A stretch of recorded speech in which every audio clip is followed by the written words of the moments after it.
क्या आप जानते हैं कि टीबी एक गंभीर लेकिन इलाज योग्य बीमारी है? ट्यूबरकुलोसिस या टीबी एक संक्रामक बीमारी है जो मुख्य रूप से फेफड़ों को प्रभावित करती है। ये हवा के जरिए फैलती है जब संक्रमित व्यक्ति खांसता या छींकता है।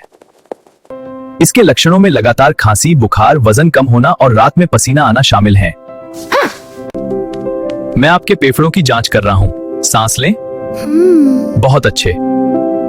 टीबी का इलाज पूरी तरह संभव है, लेकिन दवाइयों का कोर्स पूरा करना बहुत जरूरी है।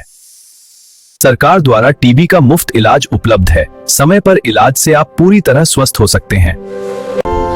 टीबी से डरे नहीं, जागरूक बने। समय पर इलाज से टीबी को हराया जा सकता है।